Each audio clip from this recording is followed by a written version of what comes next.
Kalah ya kalah, menangis saja seperti itu. Negara lain tidak melakukan hal yang sama, itu hanya orang Vietnam. Saya harus mengatakan bahwa Indonesia sangat bagus sekarang.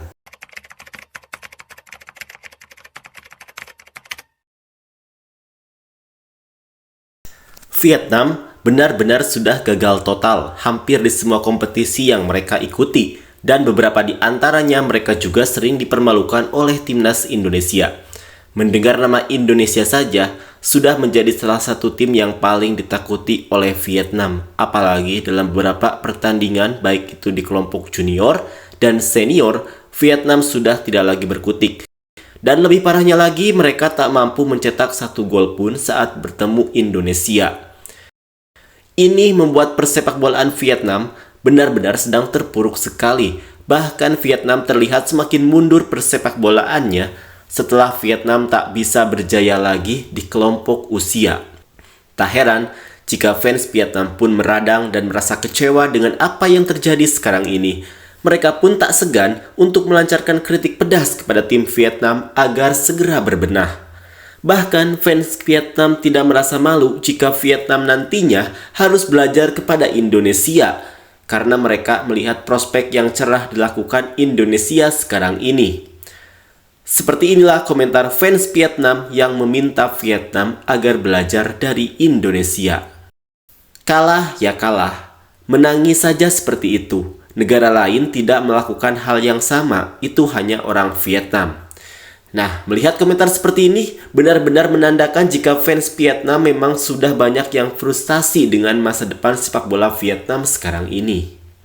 Kemudian, saya harus mengatakan bahwa Indonesia sangat bagus sekarang.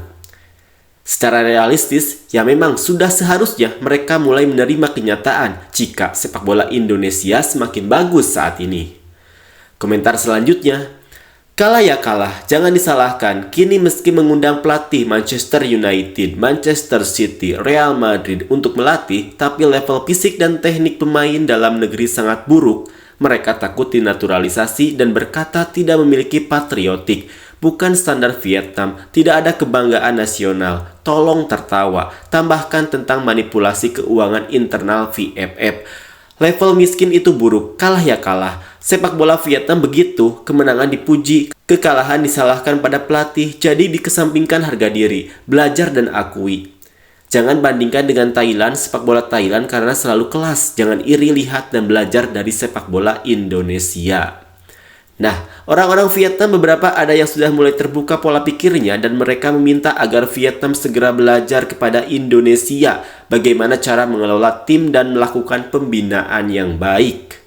Selanjutnya, sejak Park Hang-seo mulai mengeluh bahwa sepak bola Vietnam tertinggal dibandingkan Thailand dan Indonesia, kini mereka hanya setara dengan Kamboja, Laos, Myanmar, dan Singapura. Tapi ada beberapa juga fans Vietnam yang merindukan sosok Park Hang-seo, namun Park Hang-seo sepertinya sudah tahu jika sepak bola Vietnam tidak akan maju dengan generasi selanjutnya.